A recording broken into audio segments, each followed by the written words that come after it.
Olá, muito boa tarde, Cristine, Marga, Flávia, Michele. Muito boa tarde para vocês, tudo bem? Marília, Lidiane, Fátima, muita gente tá na minha cola aqui no Instagram, hein? É só eu entrar. Muito bacana, pessoal. Eu sou a Daniela Miguel, eu sou mentora e coach de enxaqueca. E hoje é mais uma live aqui que faz parte da Maratona Vencendo a Enxaqueca, que antecede aí a um evento online que começa no dia 27. Faltam 3 dias para começar a semana Vencendo a Enxaqueca. Eu já vou explicar como que você faz para você participar. Vocês estão me ouvindo bem? Acho que estão, né? Hoje vai ser uma live bem especial porque eu vou falar de alimentos aí que você não deve comer se você tem enxaqueca. E eu vou falar uma coisa, viu? Foi difícil eleger esses cinco alimentos. Foi difícil mesmo. Um monte aí ficou de fora, tá?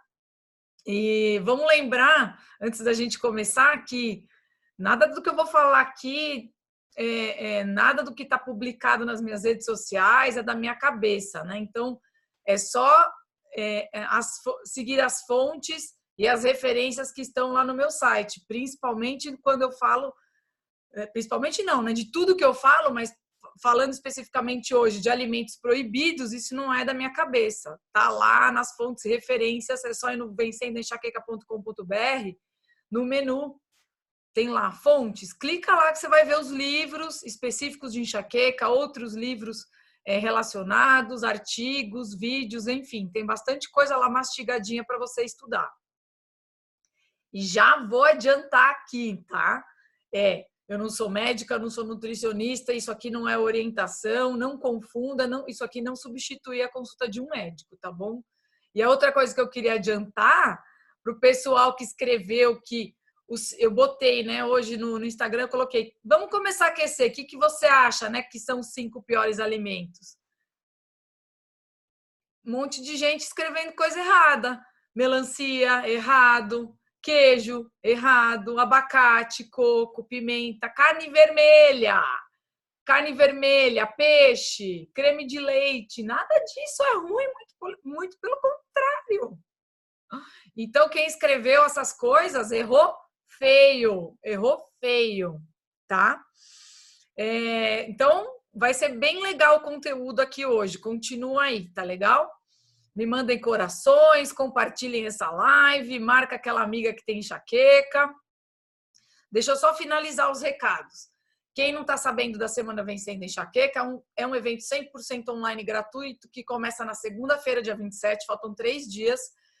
E é uma série de vídeos onde eu vou mostrar, através da minha história, o passo a passo que fez eu me livrar da enxaqueca e me livrar de vez dos remédios e viver livre de dor. Hoje eu tenho uma vida normal. Eu tenho dor de cabeça como uma pessoa normal. 4, 5 vezes no ano e dores leves, né? E eu vim de dores diárias, eu vim de uso abusivo de remédio, de medicação, tá legal? Então, se você está afim de saber como eu fiz e como outras pessoas estão fazendo para vencer a enxaqueca, o passo a passo, nos detalhes, numa sequência lógica, você não pode perder a semana vencendo a enxaqueca. Simples assim, tá? Começa agora na segunda-feira, dia 27, e vai até o dia 31 de janeiro. A minissérie fica no ar poucos dias. Ela sai do ar, então você pode assistir em qualquer horário, desde que você respeite a semana, tá? Você precisa se inscrever no link da bio do perfil do Instagram. Então é só você ir lá no perfil do Instagram, naquela bolinha, embaixo você vai ver ali que é o perfil, tem a biografia, né? Dentro da biografia tem um link, você clica no link da bio, vai aparecer lá 2 botõezinhos. Vai aparecer o botão da Semana Vencendo Enxaqueca, você clica lá e deixa seu e-mail. Tá legal? E também vai aparecer o botãozinho do canal do Telegram. Se você ainda não é assinante do canal do Telegram, já aproveita e já se inscreve nesses 2 lugares. Por que tem que botar o e-mail na Semana Vencendo a Enxaqueca? Porque tudo vai para o seu e-mail. o link dos vídeos vai para o seu e-mail, não é nada feito aqui no Instagram, tá? O link para assistir a série vai para o seu e-mail, o link e as orientações para você participar da comunidade fechada no Facebook, só que vai durar só durante a semana, vai também para o seu e-mail, tudo vai para o seu e-mail. A comunicação durante a semana Vencendo a Enxaqueca é pelo e-mail, tá? E o canal do Telegram, se você não está sabendo do canal do Telegram, eu também confesso que quando falei, mais um aplicativo, né? Mas o que aconteceu? Eu me surpreendi muito positivamente com o Telegram, porque eu tinha muita dificuldade com os grupos de WhatsApp. Por quê? Porque o grupo do WhatsApp, as pessoas não veem o que está postado anterior. Então, por exemplo, você entra hoje, você começa a ver o conteúdo a partir de hoje. Então, cada grupo que eu abria dentro do WhatsApp, eu tinha que ter um controle de conteúdo. E no Telegram, não. No Telegram fica salvo lá. Então, se você entra hoje, eu comecei a postar as coisas lá no canal no dia 15 de janeiro. Então, você consegue ir lá no dia 15 de janeiro, ver tudo que eu postei, todos os áudios, entendeu? Fica organizadinho, bonitinho. E quem tem enxaqueca precisa de organização. Então, eu posto lá coisas que são exclusivas. Que nem hoje eu postei uma foto no Instagram sobre o meu café da manhã, lá o ovo mexido que eu fiz, mas eu dei mais detalhes lá no Telegram. Por quê? Porque ele permite isso. Você gravar um áudio sem muita formalidade e você joga lá, as pessoas vão ouvir, entendeu? Ele é muito bacana mesmo, tá? Então, esses foram os recados rápidos aí. Assinem o canal do Telegram e assinem a Semana Vencendo Enxaqueca, tá bom? Vamos começar? Primeiro alimento que você precisa tirar, né? Que você precisa eliminar. Se você tá a fim de vencer enxaqueca, pelo menos por um período grande aí, é o pão. Por que o pão é muito ruim para quem tem enxaqueca? E aí não importa se é pão francês, não importa se é pão sem glúten, não importa se é pão integral, não importa se é pão sem glúten feito em casa, não importa.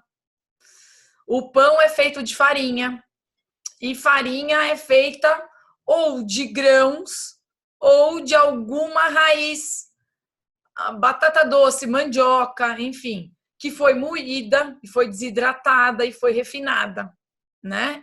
Da mesma maneira, farinha é feita de grãos, o grão foi moído, foi refinado, né? Moído até ficar um negócio muito branquinho, muito pequenininho. Então, assim, os grãos e as raízes já têm, né, uma alta carga glicêmica, ou seja, uma grande quantidade de carboidrato, né? Tem mais carboidrato do que os outros alimentos, né? Quando a gente moe o grão para fazer a farinha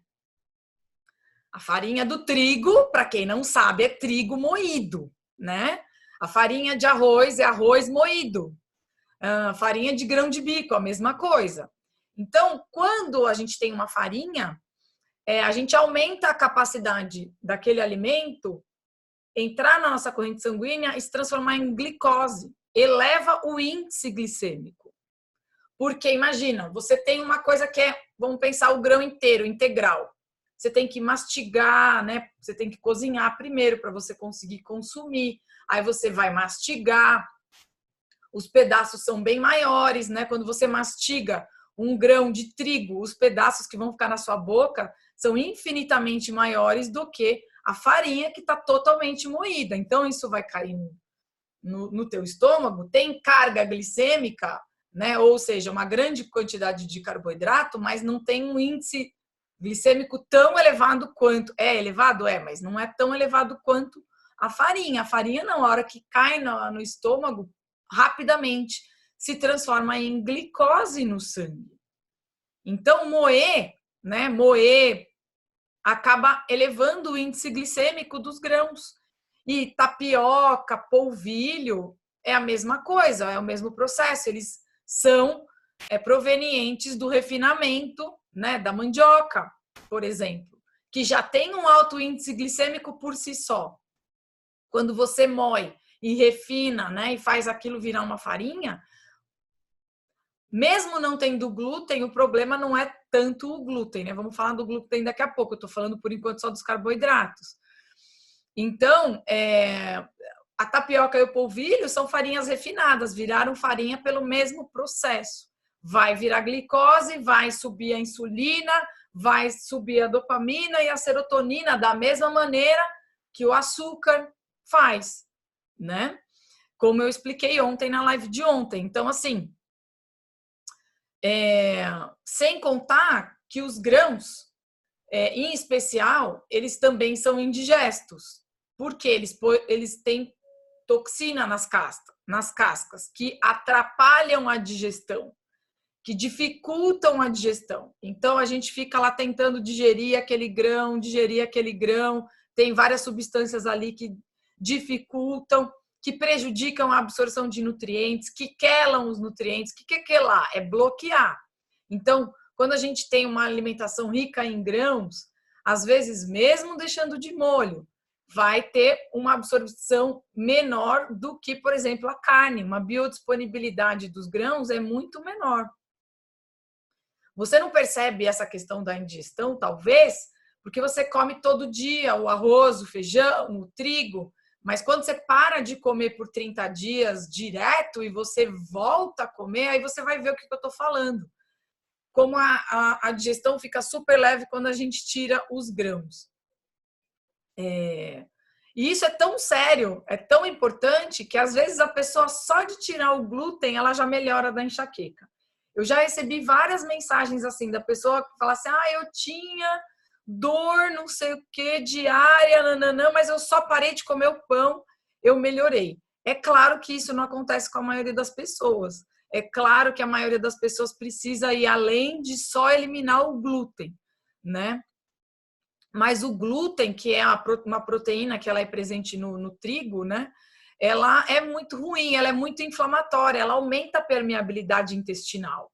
O nosso intestino, ele é uma peneira, né? Bem fininha. E aí o glúten, ele é um cara que ele acaba aumentando a permeabilidade do intestino, deixa essa peneira com os buraquinhos maiores, não, né? Maiores. E aí acaba caindo comida mal digerida na corrente sanguínea, o sistema imunológico começa a ser ativado, a gente produz uma série de anticorpos porque caiu algo ali que a gente não consegue digerir. Isso vai gerando uma inflamação silenciosa, né, com o glúten. Então, o glúten é ruim, pão de trigo, né? Por isso que não adianta comer pão integral também, né? O pessoal, mas eu tô comendo pão integral. Não vai adiantar nada. Tem uma boa carga glicêmica, tem as fibras que são indigestas e que tem toxinas, dificulta a digestão, e ainda tem o glúten para atrapalhar no intestino, gerando esse processo inflamatório. O pão sem glúten é a mesma coisa, porque ele é feito de outra farinha, outro grão que foi moído. Então, a carga glicêmica também é alta. Se você fizer um pão glúten na sua casa, você vai ter que usar várias misturas de várias farinhas. Você sempre vai ter que colocar um pão sem glúten. É difícil ele aglutinar, porque o glúten ele tem essa capacidade de deixar a massa bem espessa, né? Com uma maciez fofinha. Então, quando você faz um pão sem glúten, você vai ter que botar polvilho, você vai ter que botar farinha de arroz, vai ter que dar alguma coisa que dê liga, vai ter que colocar alguma goma. Então, todos esses ingredientes são ruins para quem tem enxaqueca também. Se você compra um pão sem glúten, então, no supermercado, em loja de produto natural, é aí que é pior ainda. Dá uma olhada no rótulo de um pão sem glúten no supermercado. Cheio de aditivo químico, cheio de espessante, cheio de veneninho lá que vai fazer você inflamar e ter mais dor. Entendeu? Esse é o ponto. Então, trocar o pão sem glúten por o pão com glúten sem glúten para quem tem enxaqueca não é uma boa vantagem, não. Né? É até pior às vezes, porque por conta desse monte de aditivos químicos, né? Então é isso, o pão é uma coisa que precisa mas eu adoro pão. Aí é uma, né? aí uma escolha que a gente tem que fazer, né? Porque eu também adoro pão, né? Quando eu começo a comer pão, eu não paro mais. Mas aí a dor de cabeça vem. E aí, assim, não é tão direto o negócio. Não é uma coisa assim que vem no dia seguinte, 40 minutos depois que você comeu. É uma, como eu falei, é uma coisa que vai inflamando silenciosamente. Porque vai disparando a serotonina, a dopamina, a insulina, dopamina, a serotonina ao longo de um tempo. Então, erra a pessoa que fala assim: ah, mas hoje eu não comi pão e eu tive enxaqueca, então não é o pão. Ou o contrário: ah, hoje eu comi e não tive. Então, assim, tá errado isso, né? Isso é causa de enxaqueca, não é gatilho. O pão, ele causa inflamação, ele causa uma elevação da insulina e dopamina e serotonina, ele está diretamente associado com causa de enxaqueca, né? O segundo alimento que eu ia falar aqui, mas não vou falar, é óbvio que é o açúcar, mas ele não entrou aqui nessa lista, porque ontem eu fiz uma live específica para falar só desse veneno. Então, por esse motivo que eu tirei o açúcar dessa lista, tá? As lives anteriores, elas estão sendo publicadas no YouTube, então é legal você procurar lá no canal. A de ontem acho que ainda não foi, mas fica acompanhando lá que logo, logo vai ser, tá legal? Segundo, então, alimento, né, que é muito ruim. Refrigerantes, sucos, bebidas adoçadas, não importa, né? Como essa bebida adoçada. Por que refrigerante? Por que suco? Por que suco mesmo natural? Por que bebidas adoçadas são tão ruins para quem tem enxaqueca? Primeiro, qualquer bebida adoçada com açúcar vai dar esse problema que eu acabei de falar, subir glicose, insulina, dopamina, serotonina. Os sucos, a grande maioria desses sucos de caixinha são adoçados com açúcar, então cai nesse mesmo problema. O suco natural também é um problema. Não é bacana, por quê? Também é ruim, porque pensa assim, você vai extrair toda a frutose da fruta e vai tirar as fibras quando você faz um suco. Então vamos pensar assim, vamos usar a cabeça aqui agora. Quando você chupa uma laranja, então você vai lá, descasca a laranja, parte a laranja, começa a chupar, a comer essa laranja. Você vai comendo ali aqueles gruminhos, né? E vai chupando. Quanto tempo a gente demora para comer uma laranja? Sei lá, 2 minutos, 3 minutos, às vezes um pouco até mais. Só que você está comendo, você está demorando para comer toda aquela quantidade de frutose. Gente, frutose é o açúcar da fruta. Quando cai no estômago, se transforma em glicose, tá? A mesma coisa. Então, vamos lá.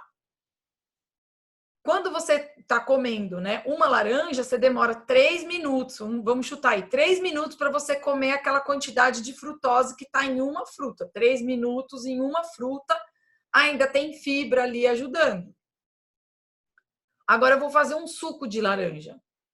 Para fazer um copo de suco de laranja, aqui em um copo, eu preciso colocar, sei lá, 4, 5 laranjas para eu conseguir um copo. E aí a fibra, ela foi tirada.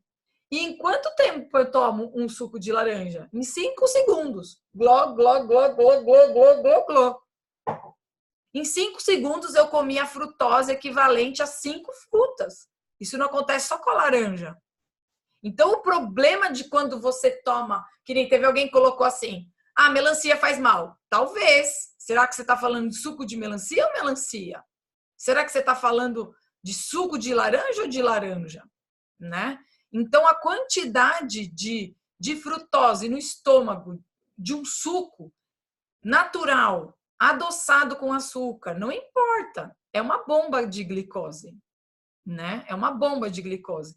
E hoje, certamente, é um dos responsáveis por tanta diabetes, gordura no fígado. Então, hoje, as crianças estão mais diabéticas, os adultos com mais gordura no fígado, porque não consegue metabolizar essa quantidade gigante de açúcar que a gente toma, de frutose, que a gente toma, né, todo dia, porque hoje é uma moda, né? Você almoça, toma suco, toma café da manhã, tem suco. entendeu? E aí vai virando gordura no fígado acumulada ali. Se você tem gordura no fígado e mandaram você parar de comer gordura, troca de médico e troca de nutricionista, tá? Porque o problema é o carboidrato, o problema é a frutose, o problema é o açúcar, tá? É o açúcar que é armazenado em gordura, né?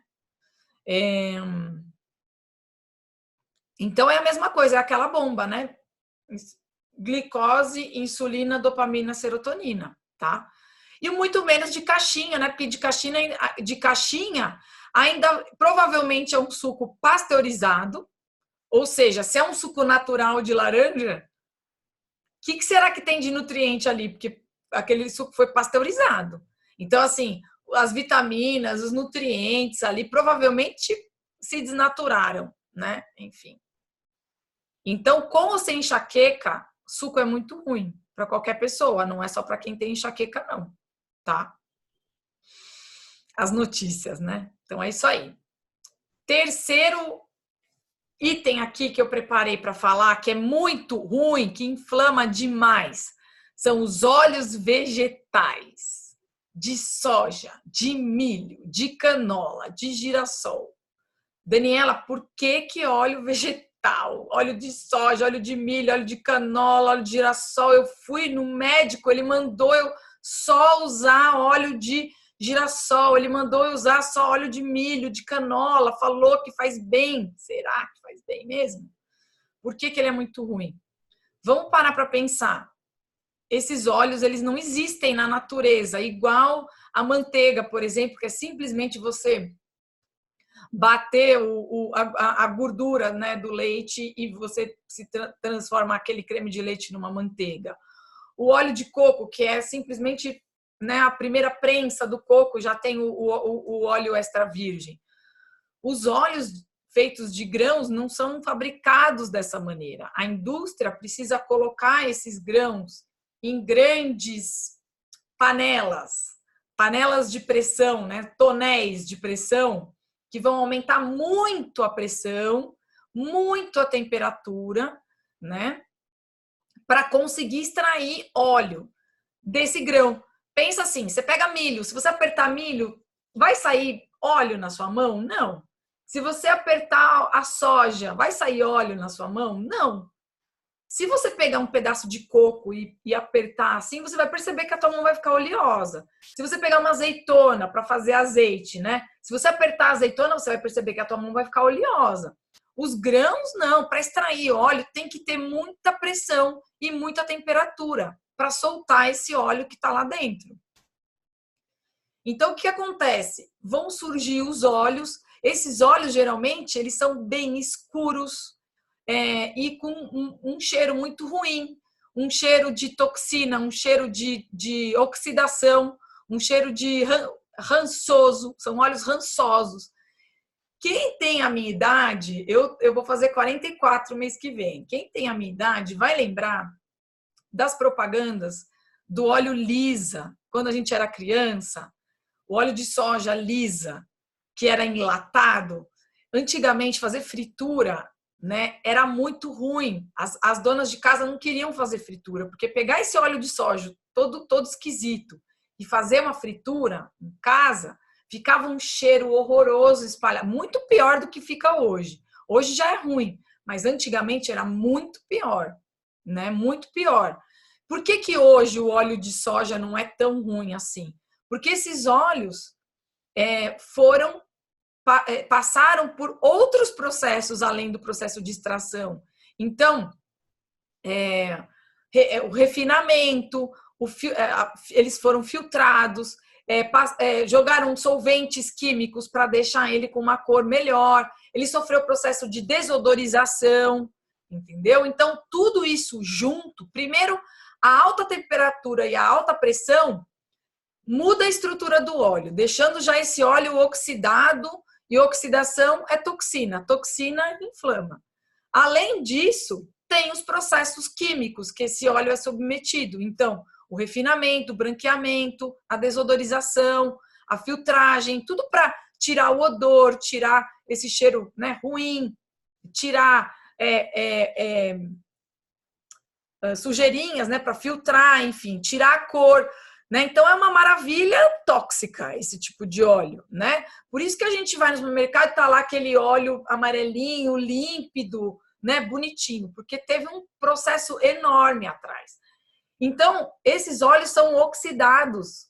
Oxidação significa toxina, cheio de toxina. Toxina significa inflamação, nosso corpo não consegue digerir. Então, qual é o mecanismo magnífico de alta tecnologia que o nosso corpo tem para avisar que você não deve consumir uma coisa que tem toxina? Dor. As toxinas, elas são encaradas pelo nosso corpo como um invasor. Vou te dar dor, é um sinal para você prestar atenção e não comer mais isso. O grande problema é que a gente se entope de açúcar, de farinha, de óleo, de aditivo químico, e aí você tem dor quase que todo dia, né? Você nem sabe mais o que você comeu que está te dando dor. Esse que é o problema. Essas inflamações, elas são lentas e silenciosas. Aí a pessoa chega e fala, Daniela, mas de repente eu comecei a ter enxaqueca. Não é de repente, né? Então, consumir esse tipo de óleo significa que você vai ter muita dor, porque você vai ficar num estado de hiperinflamação, tá? Outra coisa que é muito ruim, né, que é um dos piores para quem tem enxaqueca, é uma substância que se chama glutamato monossódico. Quem já ouviu falar do glutamato monossódico? Por que o glutamato monossódico é ruim? Daniela, o que é glutamato monossódico? O que isso tem a ver com a enxaqueca? Bom, glutamato monossódico é um aditivo químico que, né, ou seja, é algo que a indústria fabricou, não é algo natural, até tem. Então, é um aditivo químico que realça o sabor dos alimentos, né? Então, quando você come algo que tem glutamato, ele dá uma exagerada, né? Dá uma realçada no sabor daquele alimento. Então, ele está presente em toda a sua cozinha. Infelizmente, deve estar cheio de glutamato monossódico na sua cozinha. Por quê? Porque ele está dentro de todos aqueles temperos artificiais. Sabe? Caldo de galinha, caldo de carne. Sabe? Aqueles temperinhos que na propaganda eles ensinam falando que é o amor. Então, mas não é só nos temperos não, tá? Hambúrguer, não tem um hambúrguer no supermercado que não tenha glutamato monossódico. Até o hambúrguer do açougue da esquina aí da tua casa, se ele é um açougue bacanudo ou bacaninha, ele faz hambúrguer e deixa lá a almôndega prontinha para você, você pode ter certeza, eu arranco o meu dedinho fora se não tiver glutamato monossódico no hambúrguer, na almôndega do açougue aí do lado da tua casa. Nas linguiças tem todas. Ketchup, molho para salada, salgadinho, nuggets, lasanha. Eu desafio você agora aí no armário da sua casa e começar a olhar o rótulo de tudo que tem lá. Molho de soja tá cheio de glutamato monossódico. E é um veneno. Ele é um veneno. É muito usado nos restaurantes. Muito usado nos restaurantes. Eles põem tudo, gente. Nas carnes, no purê, na sopa. Restaurante japonês, restaurante chinês, nem se fala, porque, né? Vem daquela marca lá japonesa, Ajinomoto, sabe? Então, Ajinomoto é glutamato monossódico, é aquele pozinho branco, né? Me desculpa aí falar marca, mas, enfim, as pessoas precisam saber. Aquele Agisal, é tudo cheio de glutamato monossódico. Isso é veneno. Por quê? Porque ele é neurotóxico. O que é neurotóxico? É tóxico para os nervos. Simples assim. Altera o sistema nervoso de tal forma que causa danos. Hiperestimula pra caramba o sistema nervoso. É um super estimulante. É tóxico pro sistema nervoso. Então, quem tem enxaqueca é comer e passar mal. Entendeu? Gente, não sou eu que estou falando isso, né? Tem vários estudos aí, se vocês forem pesquisar. Se você digitar em inglês lá, monossodium glutamate neurotoxicity. Meu, tá? Vocês vão ver a quantidade de artigo que tem, entendeu? Então, assim, precisa prestar muita atenção e ser assim, sabe? Aquela tudo que tem na tua casa, no teu armário, joga fora, porque não serve para você, não serve para o teu filho, não serve para o teu marido, porque não é só enxaqueca que o glutamato monossódico ele está envolvido. Todas essas doenças neurodegenerativas, Alzheimer, Parkinson, tudo isso fica muito ruim quando você usa glutamato monossódico, tá? Vamos lá. O quarto alimento, será que é um alimento, é um produto, é uma coisa que tem no café? A cafeína. Por que a cafeína é muito ruim, Daniela? Se eu tomo café e a minha dor passa. Se eu não tomar café, a minha dor não passa, né? Praticamente pelo mesmo motivo do glutamato, porque a cafeína ela é um estimulante do sistema nervoso central. E a enxaqueca, ela é um estado de hiperatividade, né? Ela é um estado de hiperatividade do cérebro. Se você pega uma coisa que hiperestimula algo que já é hiperestimulado, é colocar lenha na fogueira.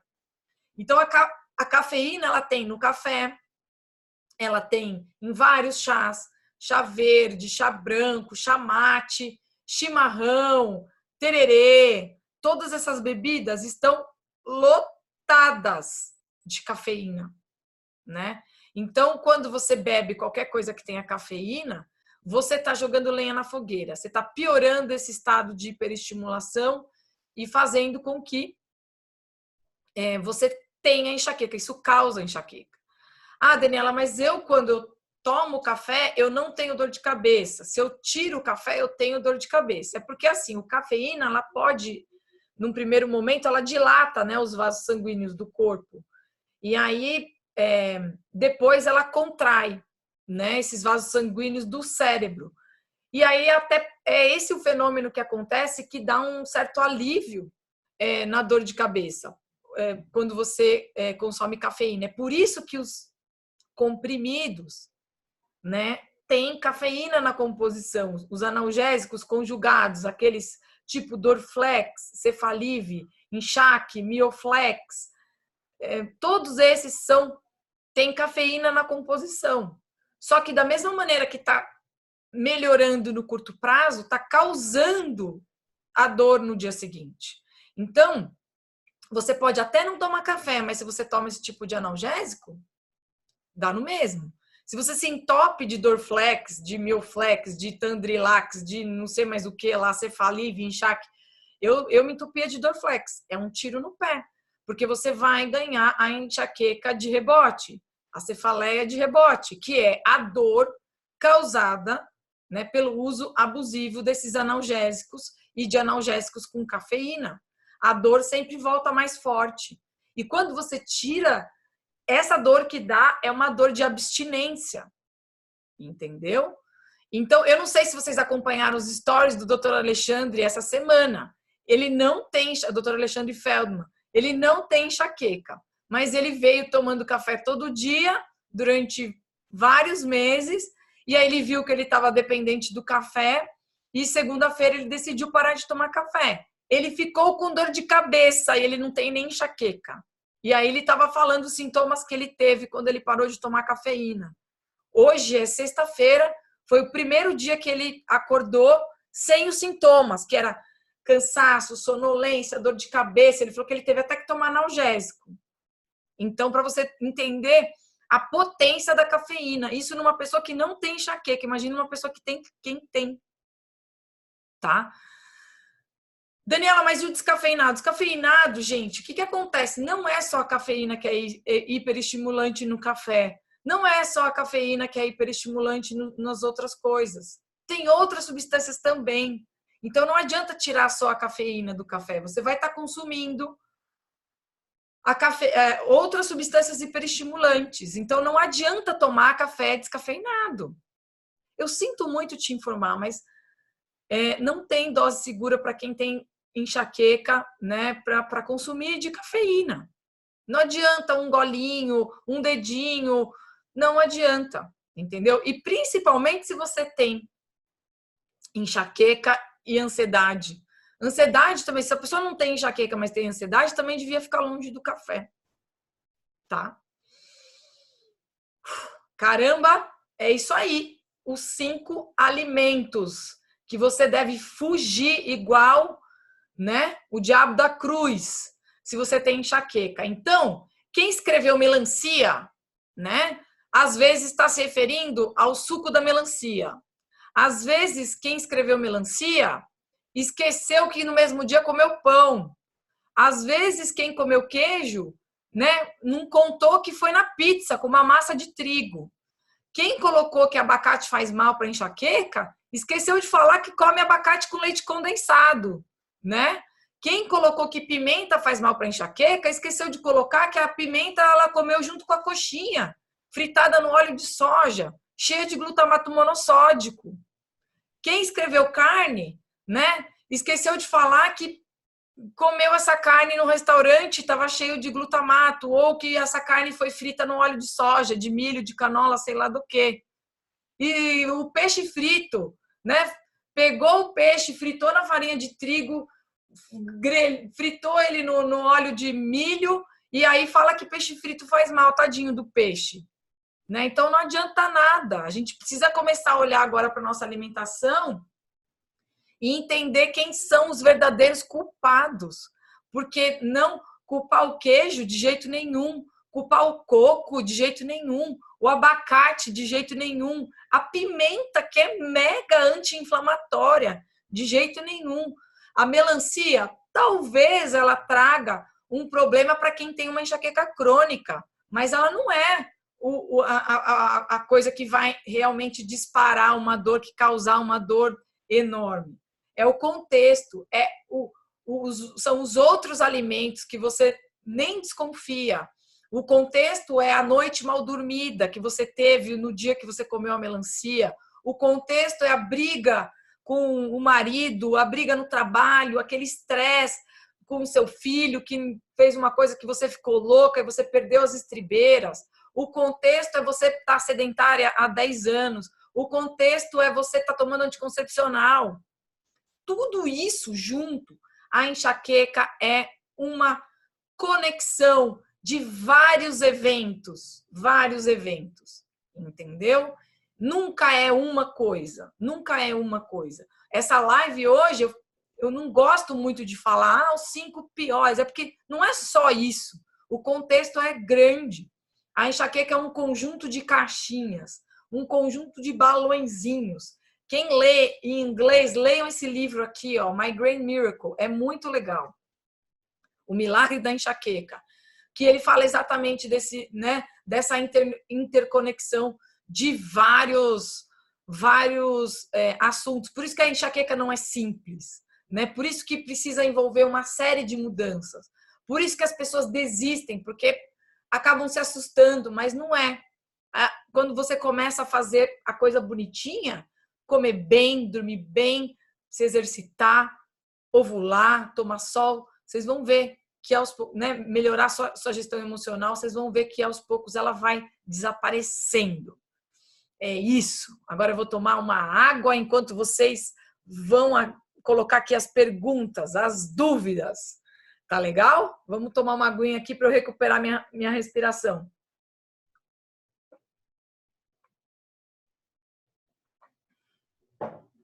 Chocolate pode. Olha a primeira pergunta, né? Chocolate tem açúcar, que eleva a glicemia e a insulina, dopamina e serotonina? Não.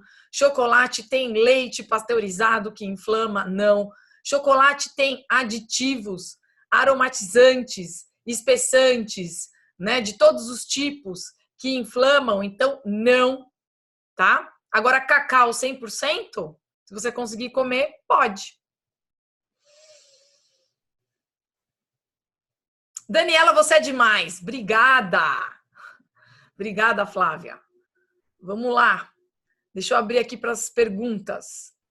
Mel pode? Não. O mel, ó, nomes de açúcar disfarçados, tá? Coisas que você acha que não é açúcar, mas que é açúcar. Mel. Todos os que têm açúcar na composição. Açúcar de coco, açúcar demerara, açúcar cristal, açúcar de confeiteiro, tá? Rapadura, melado, tudo isso, gente, é açúcar, vira glicose no sangue. Então não adianta, tá? Para quem tem enxaqueca não é legal, tá bom?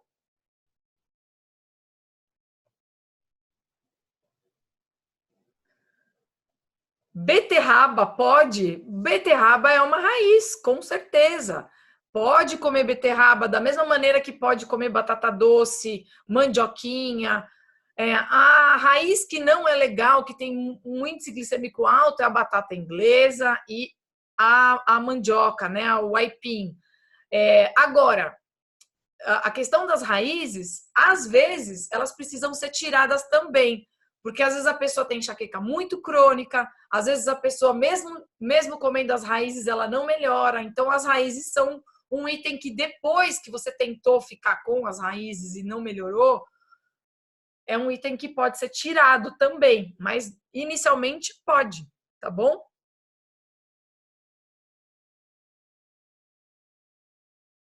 Cuscuz. Cuscuz vem da onde, amor? Cuscuz é uma farinha. É uma farinha de milho, entendeu? Então, farinha de grão não pode, entendeu?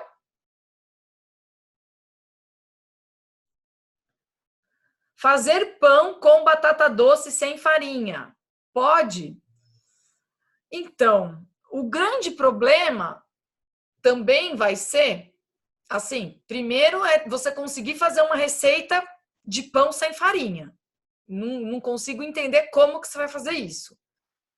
Mas se você pega uma batata doce e vai amassar e vai tentar colocar isso para virar um pão de alguma forma, você tem que prestar muita atenção na quantidade que você vai comer. Porque se você comer 4 fatias num dia, é muita coisa, é muito carboidrato. É igual, assim, as raízes, você pode comer as raízes, mas se você pegar um prato de batata doce e jantar um prato de batata doce, né, é um problema, porque a carga glicêmica de um prato de batata doce é enorme. E a gente, vamos pensar assim, ó. Você pega um prato de purê de batata doce, certo?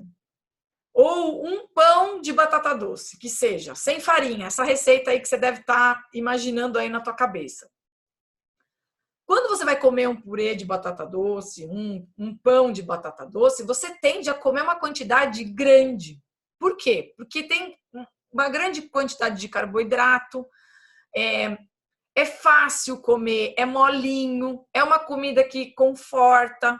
Você pegar um purê, você pega um prato cheio, você come rapidinho. Igual a gente come um bolo, igual a gente come um pão. Você vai comer lá 2 fatias no café da manhã, 2 fatias no lanchinho da manhã, no lanchinho da tarde. Você perde o controle. Porque aquilo ali é puro carboidrato, mesmo sendo de batata doce. Quando você pega um prato de picanha, cheio, um prato de picanha, tem lá, sei lá, 700 gramas, 1 quilo de picanha, mesma quantidade do purê, você vai pegar de carne. Cara, você vai pastar para você conseguir comer aquela quantidade. Você não vai conseguir. Em meia hora você vai comer o purê, às vezes até menos. Você vai chegar um momento que você tá lá no meio quilo da picanha e você tá assim, ó, não consigo mais. Por quê? Porque a proteína, ela sacia muito rápido. Ela não permite que você coma além do que você deve. O carboidrato não é assim. Então, quando fala assim, batata doce está liberado, purê de batata doce, pão de batata doce, e aí, o quanto que é isso? Quanto que você vai comer? Será que você vai conseguir comer pouco? Eu duvido, entendeu? Tem que ser muito controlada. A maioria das pessoas não é. A grande, imensa maioria não é. Então, é isso que vocês precisam começar a entender, a proporção do negócio. Se você pegar um pouquinho de purê de batata doce, vários legumes, salada, um belo de um bife, não tem problema nenhum. Tá no contexto. Agora, isolado é muito ruim. Igual a pessoa me pergunta assim, limão tá liberado? Posso tomar suco de limão sem açúcar? Meu, depende, cara. Se você vai tomar suco de limão o dia inteiro, um limão tem lá 4, 5 gramas de carboidrato. Se você comer suco de 10 limões, são 40 gramas de carboidrato, só de limão. Fora o arroz, o feijão, não sei o que lá mais o que você vai comer. Será que tá liberado? Não sei. Entende o que eu tô querendo dizer?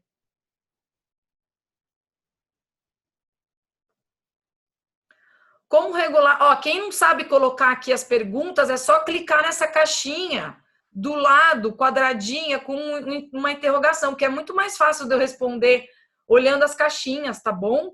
Fica muito mais organizado, eu não preciso ficar lendo tudo que vocês estão escrevendo. Como regular o intestino por conta da grande quantidade de carne? Ah, meu amor! Você vai ver como que teu intestino vai funcionar direitinho. Direitinho. Né? É muito pelo contrário, funciona bem melhor. Bem melhor. Por mais contrassenso que pareça, entendeu? Bem melhor. O que todo mundo relata dentro do programa é que melhora o intestino, né? Tem muita gente que é muito sensível às fibras. Eu sei que você vai no médico, você vai na nutricionista, você liga a televisão, tá todo mundo falando para você comer um monte de fibra.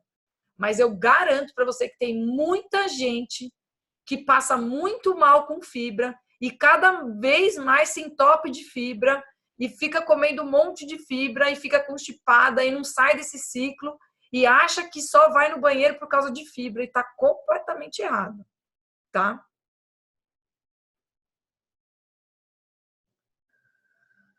Eu uso óleo de uva. Aqui nos Estados Unidos, o meu médico me passou. Olha, óleo vegetal é super sensível à pressão e à temperatura. Eu uso óleo de uva para hidratar o corpo, só isso. Eu não acho que deve ser uma boa alternativa, não.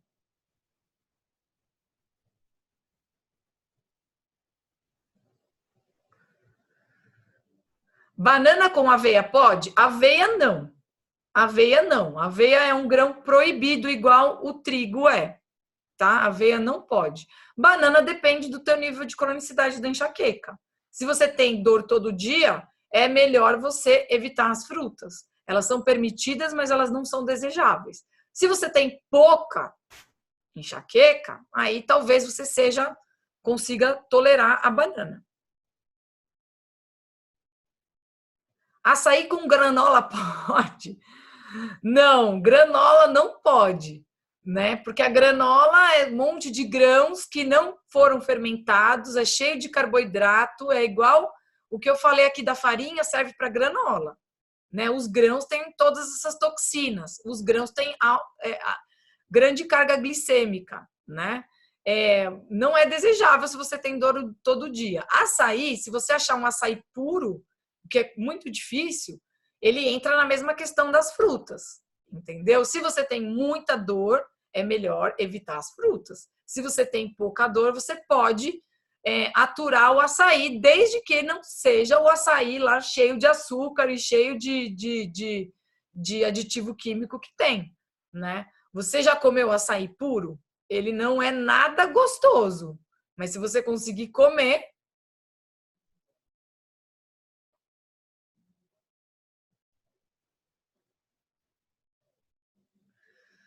vamos lá, é a última pergunta, tá? Porque já tá dando meu horário aqui, eu tenho atendimento às 2 horas. Fruta pode? Gente, depende. Depende. Coco e abacate não tem problema nenhum, porque são frutas com quase nada de carboidrato, tá? E com bastante fibra, carboidrato líquido é uma maravilha. Se você tem dor diária, não é recomendado fruta, porque mesmo a frutose contida nas frutas vão elevar a sua insulina, entendeu? Você precisa rapidamente desinflamar. É o que está escrito aqui neste livro aqui que eu tinha falado, tá? Dores crônicas. Ele fala aqui nesse livro que acima de 10 crises por mês já é considerado a melhor coisa para você fazer, eliminar os grãos e eliminar as frutas, tá legal? Tirando o abacate e o coco. Então, se você tem poucas dores no mês, você pode conseguir consumir. Agora, se você tem bastante crises no mês, aí é melhor você evitar as outras frutas. Tá bom? É mais fácil você falar o que pode, vai falar bem menos. Será? Será que eu vou falar bem menos? Acho que não. Acho que não. É que as pessoas têm uma coisa muito limitada em relação à comida, né? Porque não enxergam a possibilidade imensa das carnes, né? São vários bichos, vários cortes, várias formas de preparo que você pode fazer as carnes. Legumes, então, uma variedade imensa de especiarias. Queijos, então, uma dona minha, como dizia a minha avó. Então, assim, é que a gente acha, né, que produto alimentício é comida. A gente acha que o que está no supermercado é comida. O que está no supermercado não é comida. O que está na prateleira, que dura 6 meses, não é comida. Isso sim tem uma quantidade gigantesca e faz a gente achar que, né, comida não é comida. Esse que é o ponto, entendeu? Então, dá para falar bastante coisa de comida do que pode. Inclusive, vai ser uma das próximas lives. Eu vou falar tudo sobre alimentação, do que pode comer. Tá legal, pessoal? Então, não deixem de se inscrever na Semana Vencendo Enxaqueca, lá no perfil da bio do Instagram. Não deixem de se inscrever no canal do Telegram. Foi muito legal. Amanhã tem live de novo. Amanhã, domingo, é a maratona de 7 lives direto aqui para aquecer o começo da Semana Vencendo a Enxaqueca. Tá bom, pessoal? Um grande beijo e até amanhã. Tchau, tchau.